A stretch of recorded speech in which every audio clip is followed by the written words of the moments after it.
and today we're going to talk about emphasis in terms of composition.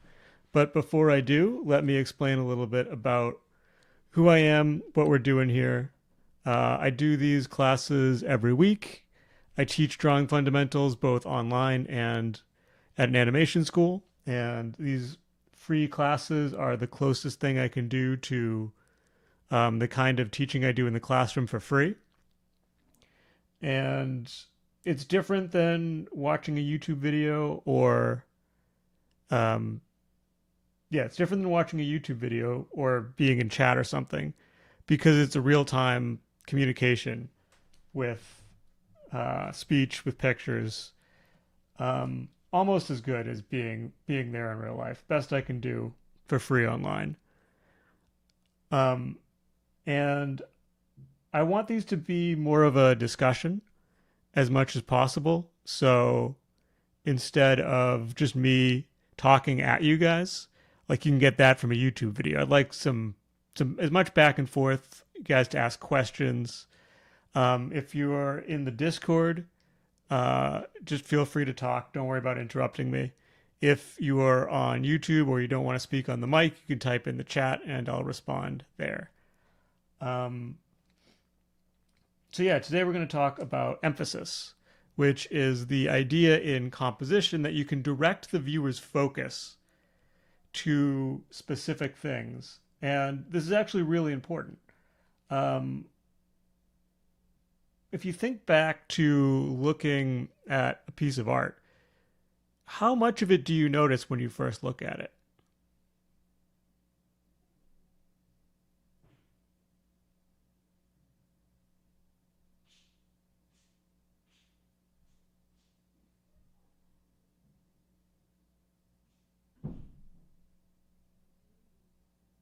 Mic's not working. Nothing works today. Usually faces and hands first. Yeah, I think that's true. Um, the point that I'm trying to get to is that Hello? you Okay, my mic. I was just welcome fixing my back. mic. The point that I was trying to get to is that you don't see everything. Um, you see what you notice first, and then that might be enough to for you to be not interested in the image, and then you just move on. Um, so when you're creating art, you want to draw the viewer's attention to what it is you want them to see first, because if they don't see that most interesting idea soon, they might not see it at all. They might move on. It's also a more pleasant experience for the viewer to look at an image and know exactly what it's all about, to have the ideas communicated clearly versus having to try to figure out what's going on. Especially in the image saturated world we are in today, people aren't going to do that. They're going to scroll right past. They're not going to take the time to look and figure out what's going on in your image if it's not clear. So that's why emphasis is so important. So let's talk about how to create emphasis. So these are general guidelines. There's no specific formulas that you can use. What we're going to be talking about is a concept called visual weight. So something that has more visual weight in a composition is going to draw the viewer's attention before something that has less visual weight. So we want our focal point to be the area that has the most visual weight, and then ideas that are less important will have less, and so forth. So that when you're looking at an image, you see that focal point first, then you see the ideas that support that, that make it make sense and give it context. And then if you keep looking, then you notice little things that add to the image to flesh it out. Whereas if you see those out of order, it's confusing and it doesn't work as well. Um, so if you were here months ago, I did a lecture on conceptual composition where I talked about how you have your main idea and supporting ideas. This ties into that because you want to give visual weight to your main ideas and your more important supporting ideas and less visual weight to the less important ideas. So let's look at how to create visual weight. So what we're going to do is I have these images of two houses. I'll zoom in. And I'm going to ask which house your eye goes to first. Which one has more visual weight? Right now, I'm guessing it's kind of a toss-up. Yeah. Maybe it goes to the right, maybe it goes to the left. So they're even. So let's look at what we can do to have more visual weight. So where does your eye go to first, right or left? Right. Big contrast. Yeah. Yeah, so contrast. This is the most powerful way, on its own at least, to create visual weight. Especially value contrast, but color contrast, line contrast, shape contrast, they also draw attention.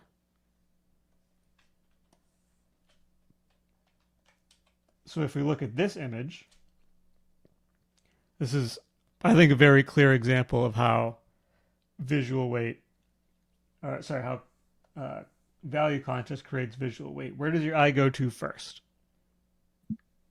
The fighter, I don't know if it's boxing or what is it, but yeah. Yeah. The fighter is very bright.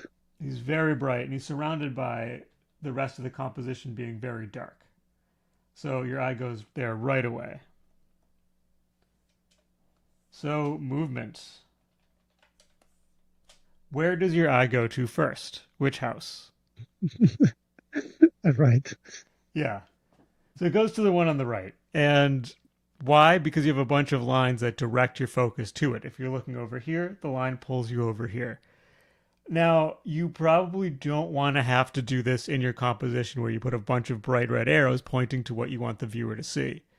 So there's ways to do this more subtly. So here, I'm also using lines that point at the house that I want you to look at, but I'm doing it with elements that make sense in the composition instead of bright red arrows. So the clouds, the fence, the path, the hedge, the little doghouse, they're all pointing at the focal point, which is the house on the right. So if we look at this image, where does your eye go to first? Yeah, to the person with the staff, to the head.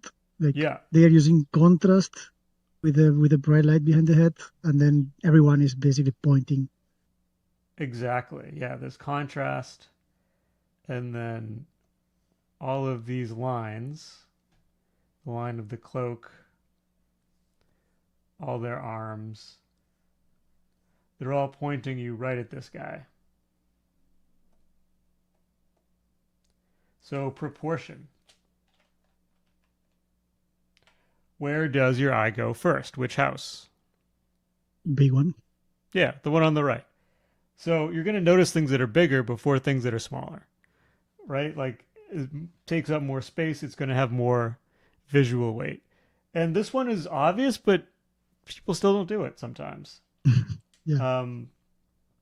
And then if you look at these two rowers, where does your eye go first? Yeah, the closer one. Yeah, it goes to the guy on the left. And then we have the supporting idea. Like, it's not entirely clear what he's doing, but then we see the other guy over here, and that supports the idea that this guy's a rower in his little boat.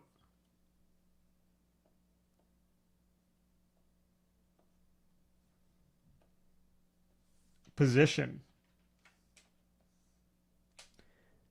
Which house does your eye go to first? The one at the center. Exactly. Yeah, so the middle of the frame, all other things being equal, has the most visual weight. That's because the way our eyes work, the middle of our vision has the most detail, has the most clarity. So we point that at what we're interested in at the time. The middle of the composition kind of recreates that effect.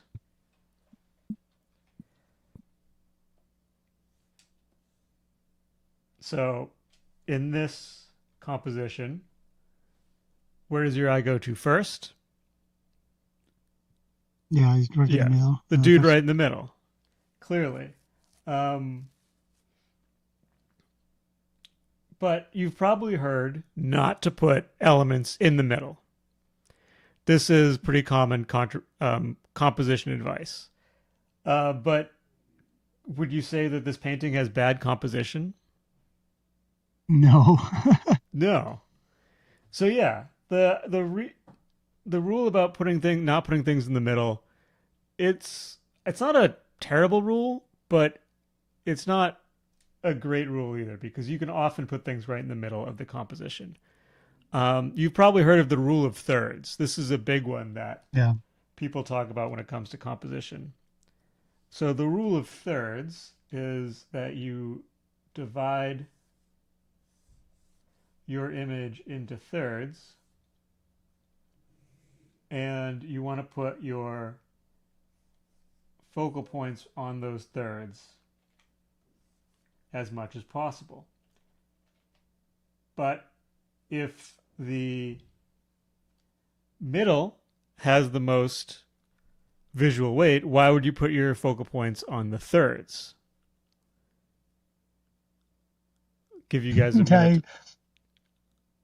Yeah, I'm not sure. Like, if I have to guess, it gives you space, like it gives you space on the canvas to play with the empty space, to get like moods, to get like,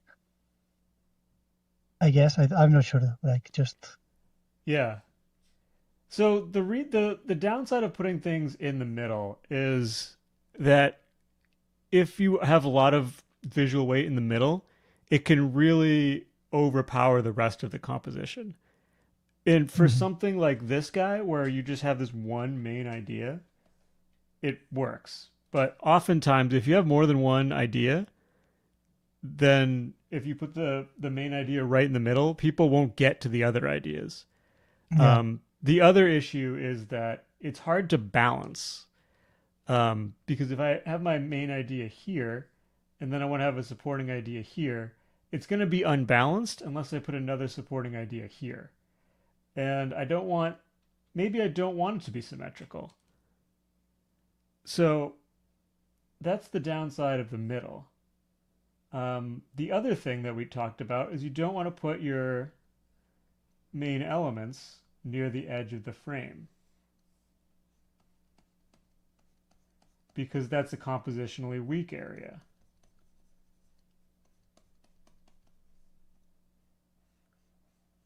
So if I take out the middle and the edges, what are we left with? yeah, that's The thirds. So here, this one is divided into thirds pretty nicely. So this guy is on a third. The other boat is on a third. So you have your first read, which is this guy in a boat, and your second read, which is this little boat over here, and the storm that's coming. Or maybe the fish. Maybe you see the fish first before you see the other boat in the storm. But you have enough things going on to create movement that your eye moves across. So you don't just look at this dude and stop. Whereas here, you do. You get to this middle part. You don't really go anywhere after that. You're there. yeah.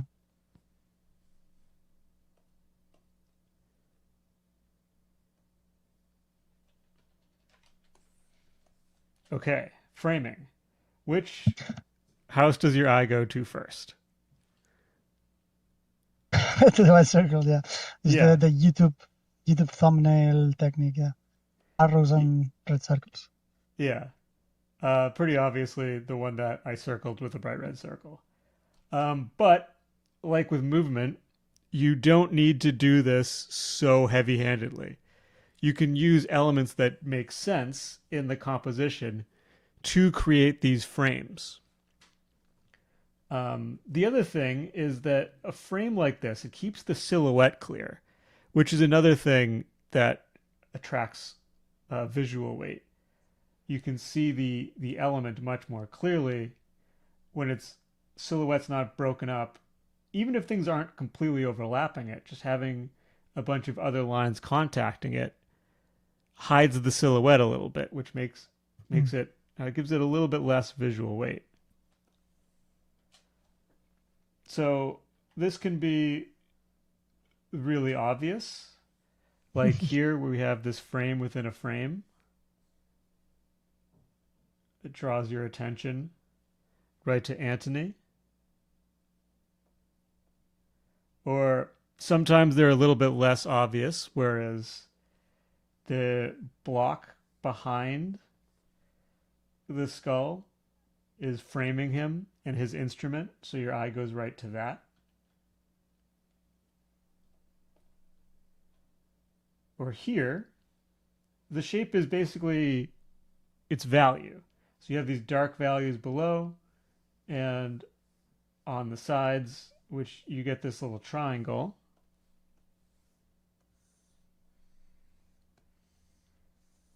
That frames the dancing satyrs.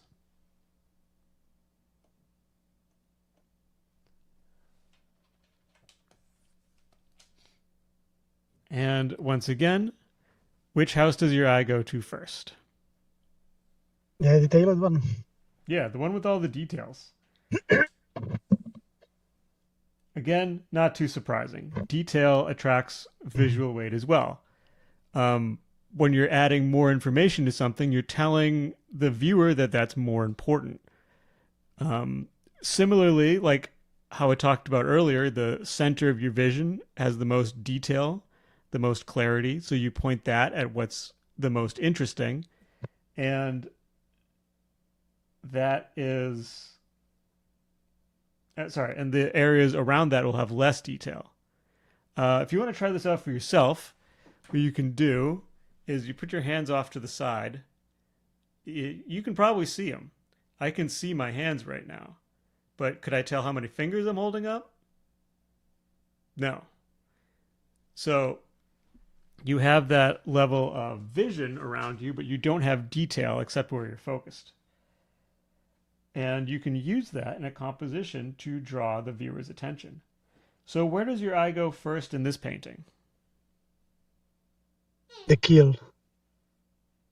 The keel? Yeah, the handwriting. Right Yeah. here. Yeah. Yeah. And that's the value contrast as well. But Yeah, I guess, notice, yeah. I'll zoom in. Notice the level of detail. So these guys all have a lot of detail. Little wrinkles in the face, individual hairs on the mustache. All of that detail is there. And we get a little further out. They start to get a little less detailed. And then when we go out here, there's even less detail.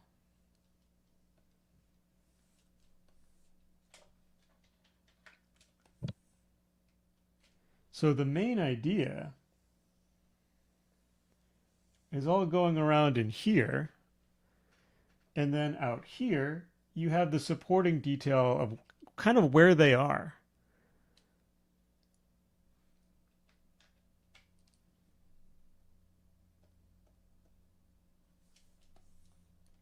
Okay. Where does your eye go first? The person. Yeah. So we're social animals, so we're hardwired to notice people or characters. That matters too. So if you see a human figure, your eyes go right towards that. Like in this example, your eyes go right to this guy here. There's also value contrast. You don't usually use these things in isolation, but that's how you notice figures. Another thing that's important is if you see a figure or an eye look at something, that creates movement. You want to see what they're looking at. This is a thing that we do naturally. If you want to test this out, go outside in a busy street and look up. Watch how many other people around you start looking up, even if you're not looking at anything. So our eyes are going to the mask because they're looking at it.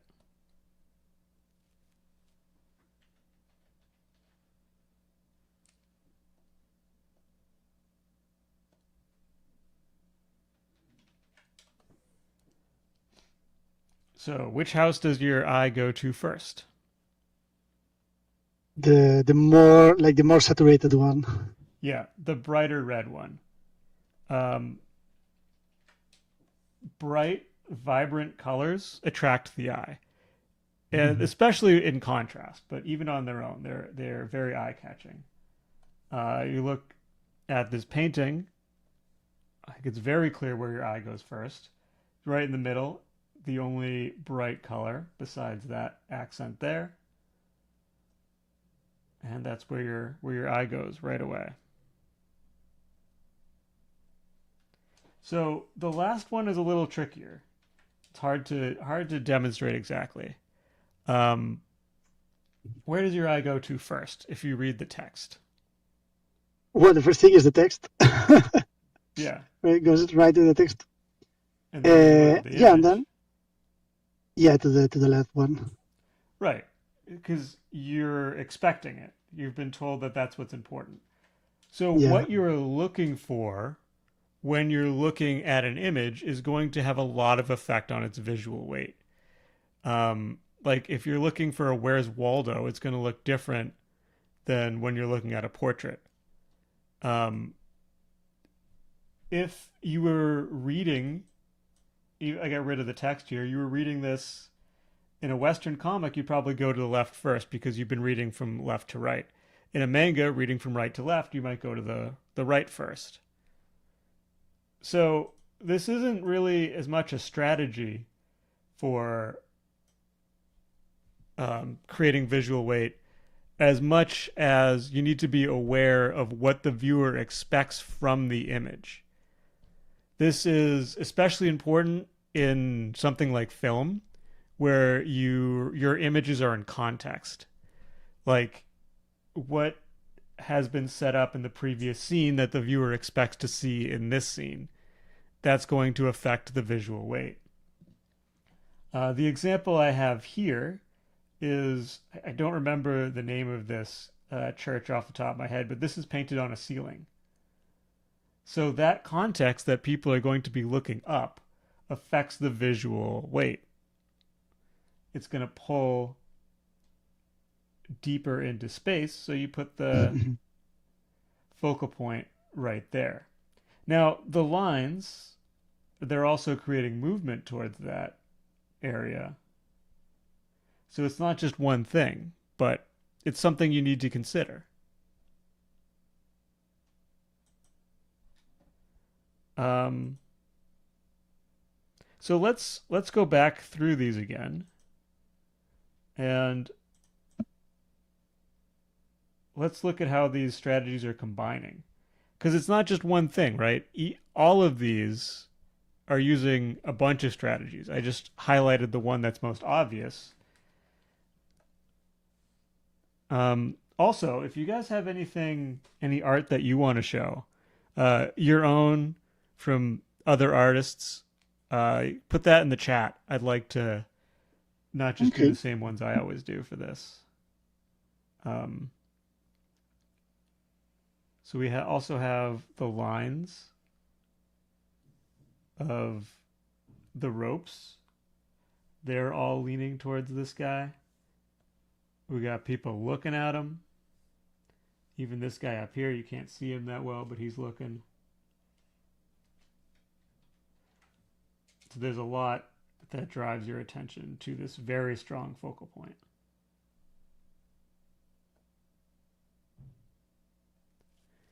And we talked about this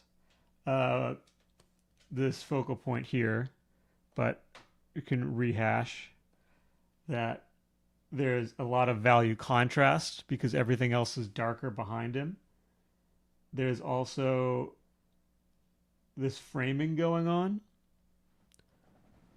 in addition to all the obvious movement that's driving the attention. Detail as well.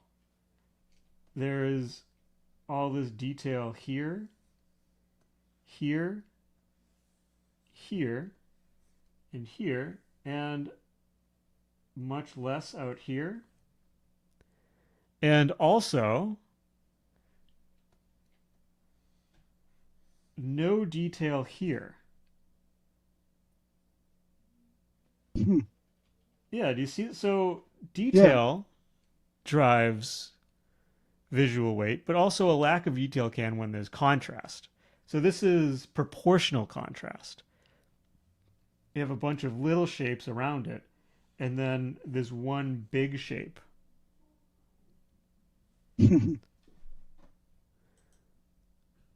Okay. Yeah, it's like contrast of detail. It's also important, right? Like frame the important detail within a void of detail.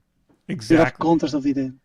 Yes. So yeah, like contrast isn't just value. Contrast is line, its shape, and its proportion.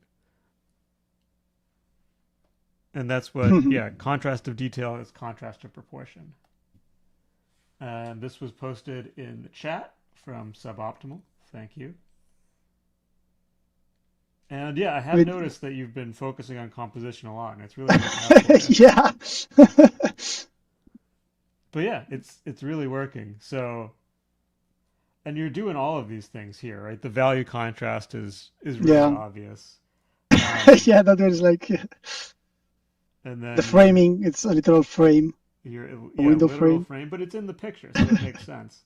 And then there's less contrast and detail out here than there is here. Well, there's less contrast. The detail is about the same. Actually, there might even be more detail out here. Yeah, yeah. That's something I like a lot, but I don't know how to do because it's like what you say, right? Like you see the main subject and then you find all the small details Mm-hmm. that give more contrast and give more like a story or something. Right? And I love these small details. Obviously, obviously, I like the image to work as okay, this is the main subject, right? But those small details, and then I get trapped into them, and they steal the attention back from the main subject sometimes. Mm-hmm. Yeah, it's definitely something to think about. I wouldn't necessarily say it's too much of a problem here because the other ideas are pulling so much attention. Hmm. In fact, having that detail, I think, kind of balances it. That if you didn't have that detail, then there would be so much visual weight here that your eye just never goes here. Yeah. So I don't think it's a problem.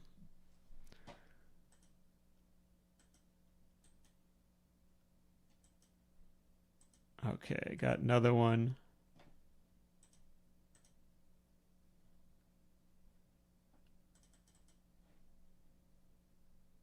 Sorry to kidnap the stream. No, it's good. I'm glad. Yeah, a few weeks ago, these classes were packed. Now, I guess people just want to see me do figure drawing. Well, isn't like a bit of a vacation period also? Maybe I don't know. Yeah, maybe. Um, but anyway, I'm glad you guys are here. So this one, I feel like the focal points are competing a bit. Yeah. Like Um, the main idea was to frame the people mm-hmm. with the hand and like the shadow and so on, but I didn't put it as much as I wanted. Yeah, I think that's And the working. robot takes a bit. And having the bright value in the reflections is working. Um, the issues that I see um, here, I'm going to zoom out because sometimes I think it's easier to see composition when it's small. Um, is, I think, just a lack of value contrast from the figures. Oh, that's not showing up at all. Yeah. They're getting lost. So you have a lot of value contrast here with this hand. So that's attracting attention. And then this reads like a person and is a lot larger than the figures. So that's drawing attention. Um, which I don't think is necessarily a problem because you did kind of pare down the detail on it. If I zoom in. Um, yeah, I just think that the figures, they need more. They need to pop more. Um, so here's, I'm going to do a really quick paint over, and I don't know if it's going to work, but I'm going to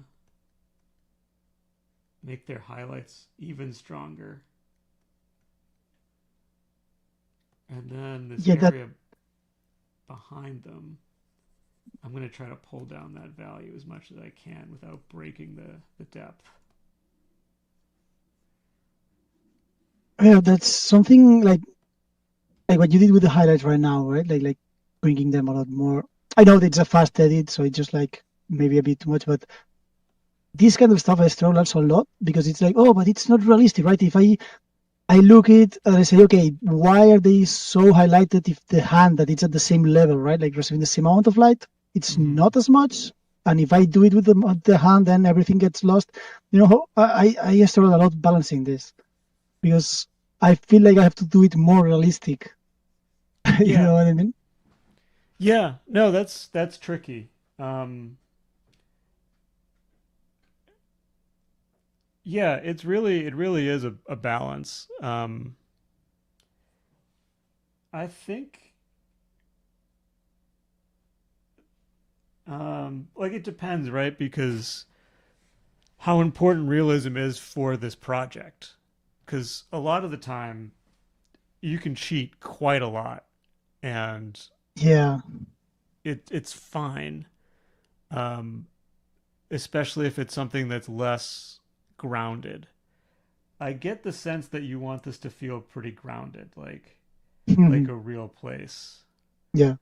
Because, And for example, right now, if I did the highlights like this on these people, I will really, really feel like doing the same amount or more than the same amount on the hands fingers, for example, right? Because it's the same level and it's even mm-hmm, above them. So in my brain, it's like, oh yeah, it's getting at the very least, it's getting the same amount of light, right? mm-hmm. And I will do it, but then it will break everything, right? Like it will not. I think at least. Yeah, so why don't let's get rid of these highlights then. We're losing a Mhm. little bit, but yeah, I get the pushback here. Um, No, it's not pushback. It's like trying to understand like how like yeah to better understand how to balance this kind of stuff without feeling like I'm breaking how light works, right? Because one of the main things that makes something feel real or look good, it's the lighting, right? A good lighting that feels tangible, like feels something that you've seen in real life, mm-hmm. right? Yeah, I agree with that. And I'm gonna try. Yeah, but I can already see, for example, like making another puddle behind them to have brought it. So Yeah. adding some more water behind them, Mhm. or just the grass. The grass could be a lot brighter, and that's not necessarily unrealistic.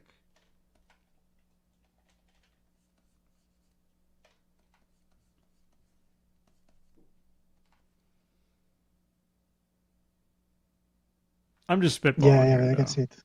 No, yeah, but I can see it. Yeah. Mhm.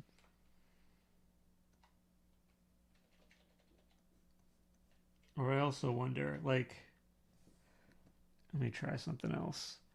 So I'm going to push the grass just a little bit, not as far as I did the other time.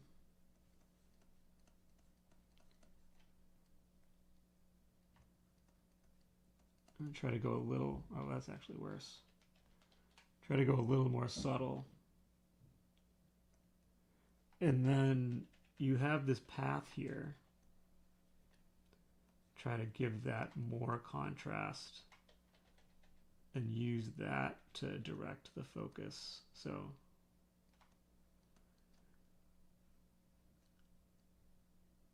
have the water like leading right to them.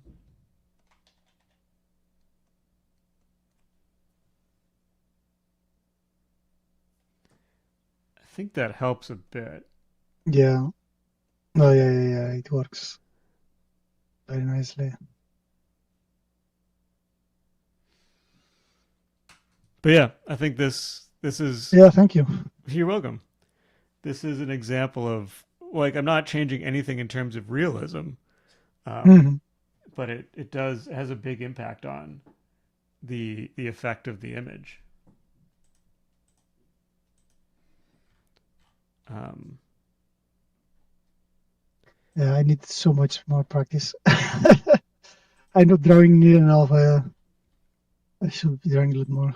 well, the fact that you are doing uh, compositional studies at all, this is going to put you ahead of a lot of artists because a lot of artists don't even think about this stuff. Um, Yeah. Advanced artists all do, but a lot of like people who are learning don't think about composition at all. And it seems like something that's more advanced, and in ways it is, because you do have to be willing to bend reality in a way sometimes, but it's still like it makes a big difference. Um, so I'm going through my um, my archive of inspiration photos, looking for something that has really uh, strong composition that like demonstrates these points really well. Yeah, and this month with the thumbnail challenge, it's also Yeah. going to be very very nice. Yeah, I already did like remember like I did a couple of them before it was a challenge. You know, like there was 3 tones and so on. Mm-hmm. I was doing some, so yeah, I stopped for some reason. So now it's going to be a nice excuse to do 30 more at least. Yeah. Yeah, I do try to tie in my classes, these free classes, to the Mm. challenge as much as possible. Um, yeah, I think this one's really good. That the Someone sent something in the chat. In oh, Discord. thank you. Um, I think about composition before I started drawing, even simple ones. Yeah, that's great. I think that will serve you really well. Um, yeah, something like this where you have all of this brightness over here that's going to attract a lot of attention, and then the lines in the road, the horizon line, it's all creating a very very strong focal point right on this car. Um, and the car is pretty dark, which might make it recede, except for these really bright lights on it.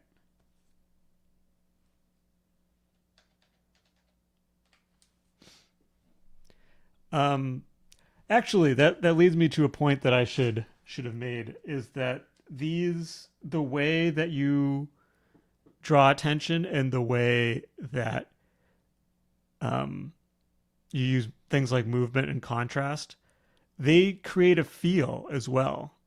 Like they create an emotional texture to the image.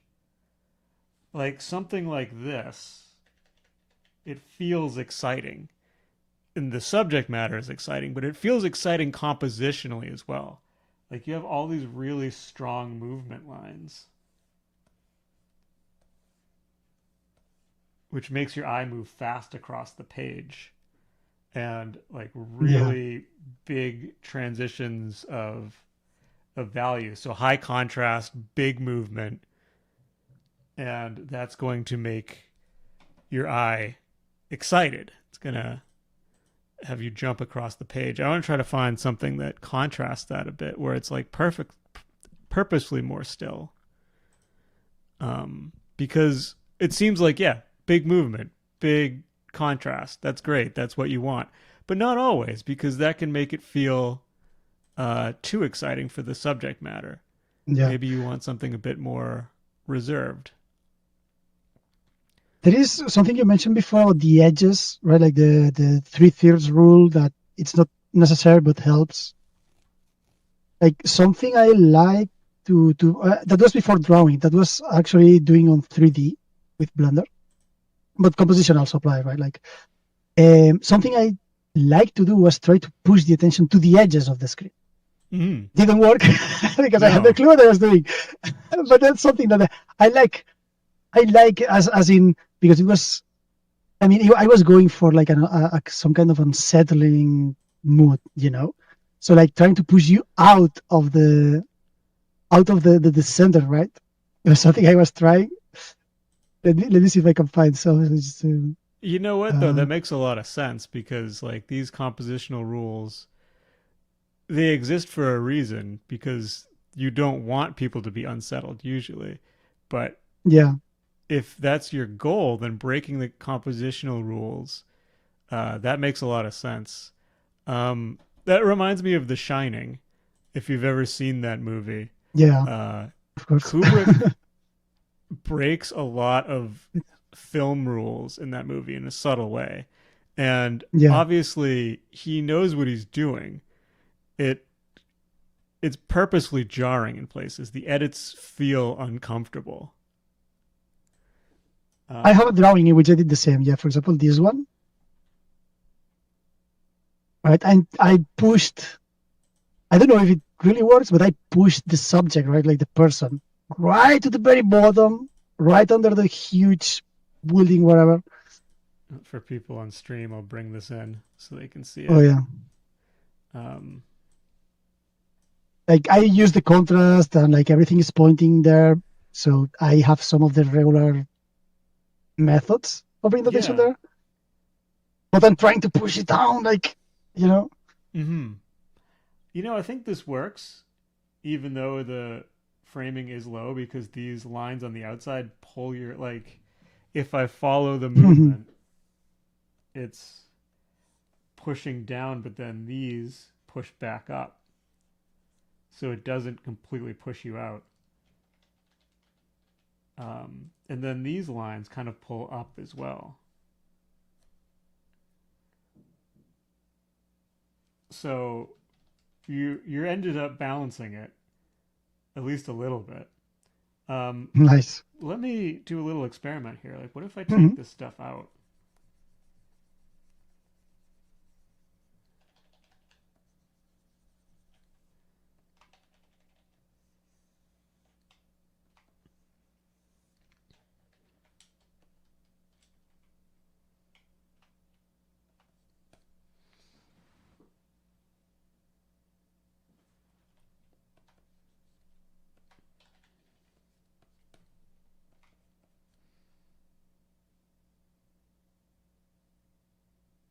Yeah, I think that makes a big difference as far as pushing that. Like now the flow it goes down, but then it doesn't really have anywhere to go. Or even more, um,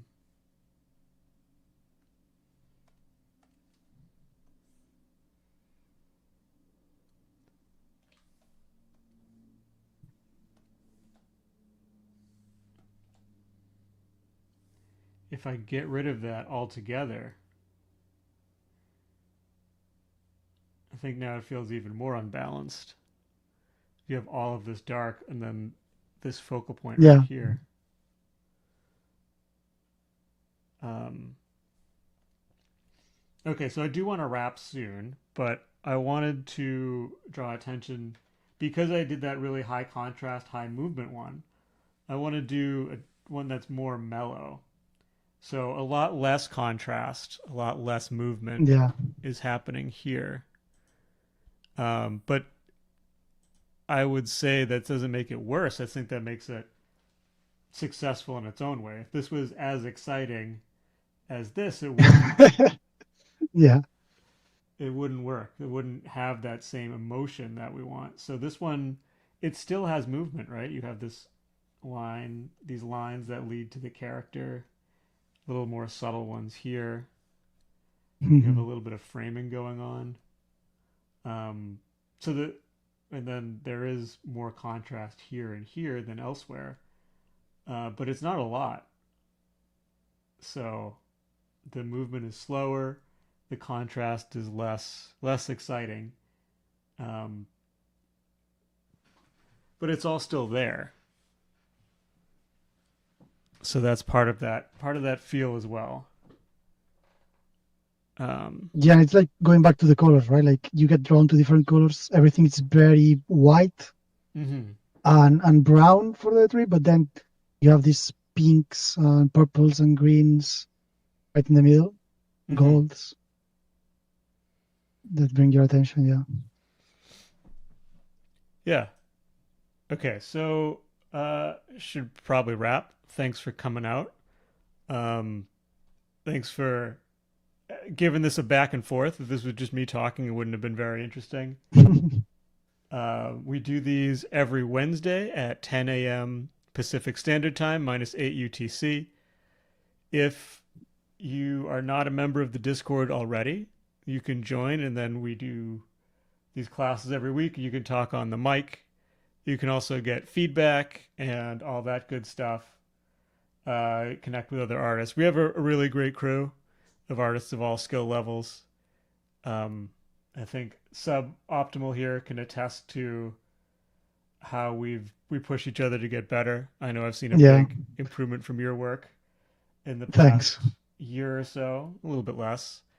Um, and I have a textbook that explains composition a lot more. All the concepts I talked about here are in that book and in context with anatomy and light and perspective and observation and the stuff that makes it work, so you can see how all of those concepts fit together, and that's free. The link is in the description or in the official resources channel of the Discord server. There's also a free course if you want something more directed that tells you what to do. And lastly, the premium experience is to book one-on-one mentorships with me. There should be a link for that in the description as well. If you do that, then you don't have to try to figure out the stuff all on your own. I can just tell you what to work on and give you feedback that will help you keep growing. And it's a better way to spend your money than on a video course that doesn't give you feedback and doesn't care if you're watching it at all. Um, yeah, thanks again to everybody who came out and everybody who's watching. Um, yeah, Thank you very much for doing this with us you're and for welcome. the personal feedback today. Of That was course. nice. All right. Bye.